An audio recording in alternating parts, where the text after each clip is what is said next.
Hello students, last class में हमने पढ़ा था फ्लोटेशन चैप्टर, जिसमें हमने जाना था कि what is thrust and pressure, और थ्रस्ट क्या होता है, प्रेशर क्या होता है, आपस में कैसे रिलेटेड है। यहाँ पे आपने देखा था कि pressure equals to force upon area होता है, जिसमें फोर्स यानी कि थ्रस्ट जो कि एक्ट करता है perpendicular to the surface upon area होता है प्रेशर, जिसकी एसआई यूनिट पास्कल्स होती है, जिसे हम capital P and small a से डिनोट करते हैं। और किन फैक्टर्स पे डिपेंड होता है, कैसे डिपेंड होता है, हमने आपको समझाया था कि डायरेक्टली प्रोपोर्शनल टू फोर्स होता है and pressure is inversely proportional to area.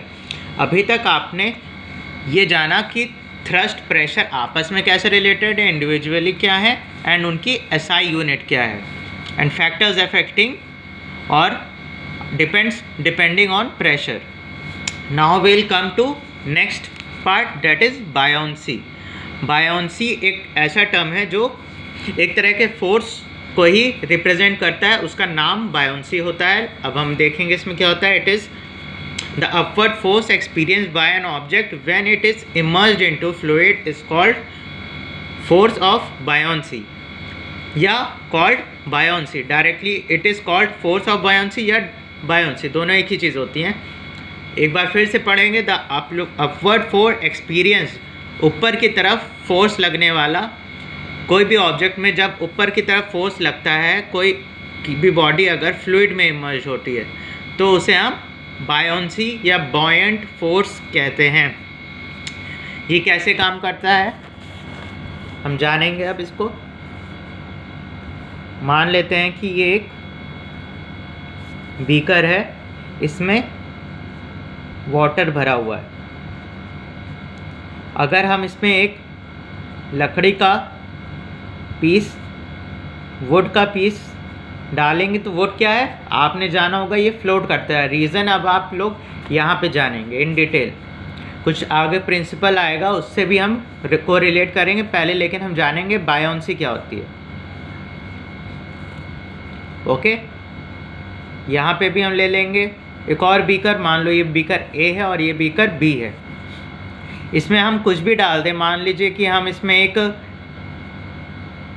छोटा सा मेटल बॉल, मेटल की एक बॉल डाल देते हैं, ठीक है, जो कि आप जानते हो वो भारी होने के कारण यहाँ सिंक हो जाएगी और वुड यहाँ पे फ्लोट करेगा। क्यों हो रहा है ऐसा, रीज़न हम बाद में जानेंगे। अब क्या होता है जब हम किसी भी ऑब्जेक्ट को पानी में इमर्स करते हैं, मतलब उसमें डुबाते हैं या डालते हैं, तो उस पर कुछ ना कुछ फोर्स लगता है जो कि फ्लूइड द्वारा उस पर लगाया जाता है, और वो हमेशा अपवर्ड होता है। ओके, अपवर्ड ऐड करता है। ये बॉल है, इस पर भी फ्लूइड ऊपर की तरफ प्रेशर लगाएगा। अगर हम ज़्यादा डिटेल में देखें, कोई चीज़ अगर यहाँ पे है, ये एक बॉल है, इसको डिटेल में देखेंगे, इसके नीचे इतना पानी है, बाकी पानी तो इधर उधर है, इसके नीचे का पानी इसके ऊपर अपवर्ड फोर्स लगाएगा, ठीक है, और इस फोर्स को हम बायोंसी कहते हैं।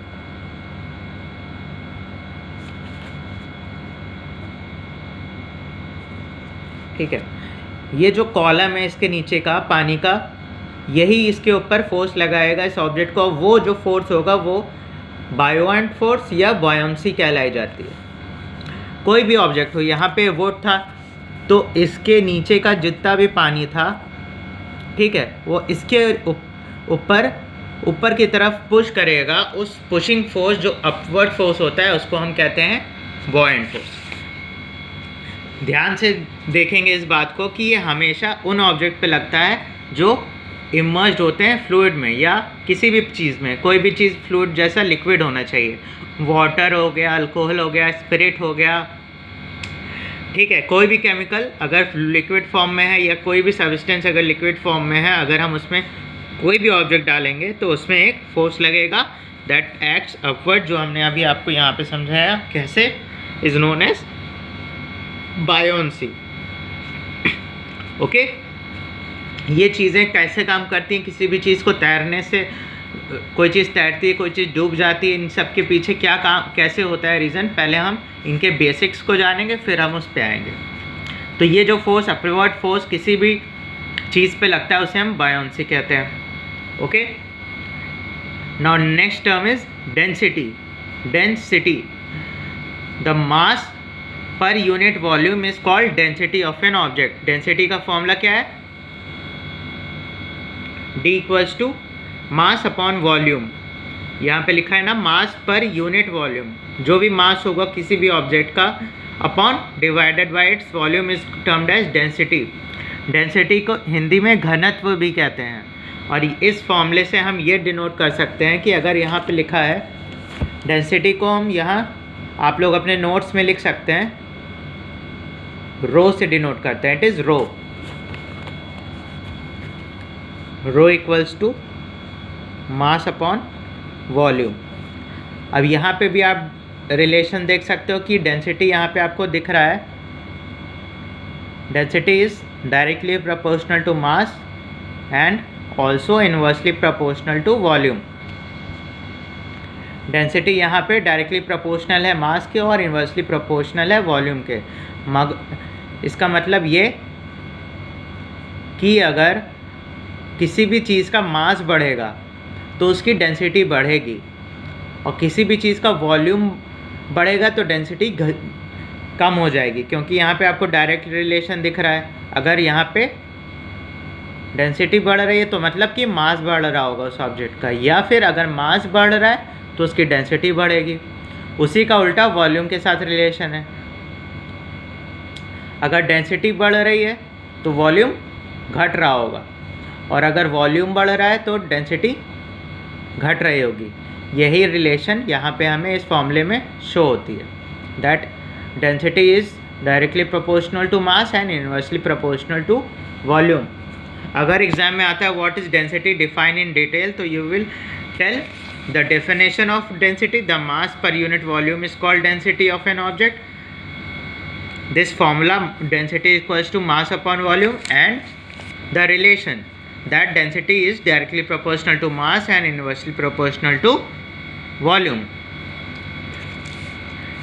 Okay? और डेंसिटी में एक बात और आती है कि अगर कोई चीज़ जितना ज़्यादा डेंस होगा वो उतना ज़्यादा उसका चांस है कि वो सिंक करेगा। अगर किसी चीज़ की डेंसिटी, ये डेंसिटी का साइन है, इसका नाम है रो, इसे हम क्या कहते हैं? RHO, रो। ये हम डेंसिटी को डिनोट करने के लिए ये सिंबल होता है। अगर किसी चीज़ की डेंसिटी इंक्रीज़ हो रही है, इफ़ द डेंसिटी इंक्रीजेस, अगर डेंसिटी इंक्रीज हो रही है then the object will sink, मतलब कि डूब जाएगा। अगर कोई भी चीज़ होगी जिसकी डेंसिटी अगर बढ़ रही है तो वो ऑब्जेक्ट सिंक हो जाएगी। ये एक कंडीशन है, इट इज़ अ कंडीशन कि अगर कोई चीज़ हम जानना चाहते हैं कि डूबे कि नहीं, तो डूबती है कि नहीं, तो अगर हम देखें उसकी डेंसिटी बढ़ रही है तो कंडीशन क्या होगी? सिंक की कंडीशन बनती है, मतलब डूबने की कंडीशन बनती है। ओके, और ये डूबना कैसे काम करता है किसी भी ऑब्जेक्ट का? तो पानी में अगर हम कोई चीज़ डालते हैं वो डूब रही है कि नहीं डूब रही है, डेंसिटी एक फैक्टर है बस, it is just a factor that influence sinking of an object. ये सिर्फ एक फैक्टर है, इसके पीछे एक प्रिंसिपल काम करता है, that is Archimedes principle. This we will study in next class. Okay everyone, thank you.